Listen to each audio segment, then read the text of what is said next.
जो भी वर्कशीट आ रही हैं आपकी शिक्षा निदेशालय की तरफ से, वो सारी वर्कशीट चाहे इंग्लिश मीडियम हो चाहे हिंदी मीडियम हो, यहाँ इस चैनल पे सॉल्व की जा रही हैं। इस बार हम करने वाले हैं विज्ञान की कार्यपत्रक 3 कक्षा 9वीं के लिए। कहा गया है प्रक्रियाओं और घटनाओं के कारण में संबंध स्थापित करना, जैसे अपशिष्ट जल की सफाई। अपशिष्ट जल की सफाई कैसे होती है, यहाँ पर एक डायग्राम से दिखाने की कोशिश करी गई है, जो आपको कुछ कुछ हद तक समझ में आ जाएगा। जिस जल को हम यूज कर लेते हैं उसके बाद उसे अपशिष्ट जल कहा जाता है। अपशिष्ट जल का पुनः भी उपयोग किया जा सकता है अपशिष्ट जल की सफाई के बाद।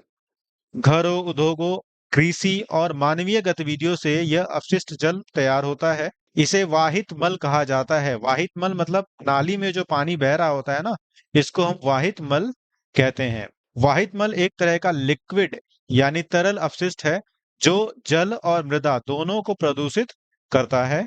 उपचार संयंत्र से इसकी सफाई करी जा सकती है और इसे प्रकृति में दोबारा लौटाया जा सकता है।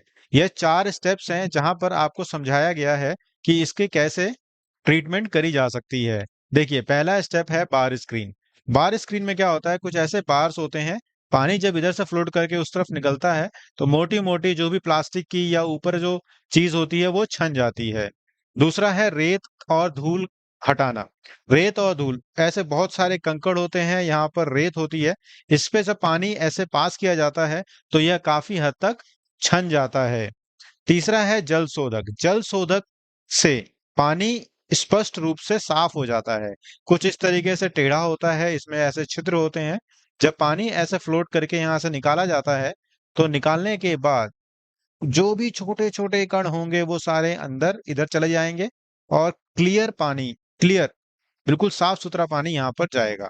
लेकिन इस क्लियर पानी में भी कुछ कुछ विषैले जीवाणु होते हैं। इन विषैले जीवाणुओं को खत्म करने के लिए हम जलवाहक यानी उसमें हवा पंप करते हैं। उस पानी में हवा को पंप किया जाता है ताकि एरोबिक बैक्टीरिया, हवा में जीवित रहने वाले बैक्टीरिया, उन विषैले जीवों को नष्ट कर दें। उसके बाद उस पानी को नदी में भेज दिया जाता है ताकि इसे जीव जंतु और स्पष्टता से अच्छे से इस्तेमाल कर सकें। अब करते हैं सवाल। उपचार संयंत्र में अपशिष्ट जल को बार स्क्रीन के माध्यम से पारित करने का क्या उद्देश्य है?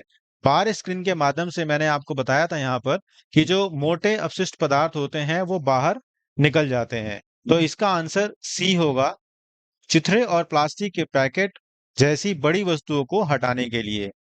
दूसरा है अपशिष्ट जल के उपचार की प्रक्रिया में स्कीमर का क्या उपयोग है? स्कीमर क्या क्या काम करते हैं, ये हमसे पूछा गया है। स्कीमर कुछ ऐसे होते हैं जो रोप से खींच लिया गया या फिर इस पे ऑयल आ गया, उस ऑयल को सोख के साइड कर दिया गया। तो इसका आंसर बी है, तेल और ग्रीस जैसे तैरने योग्य ठोस पदार्थों को हटाने के लिए स्किमर का इस्तेमाल किया जाता है। मैंने इस वर्कशीट को पूरा अच्छे से समझाया और फिर इसके क्वेश्चंस किए।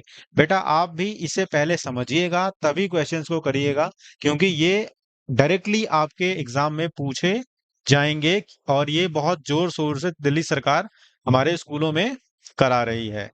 उम्मीद है कि यह आपको समझ में आया। वीडियो को आखिरी तक देखने के लिए आपका धन्यवाद। चैनल को सब्सक्राइब करके और वीडियोस को देखें। Thank you.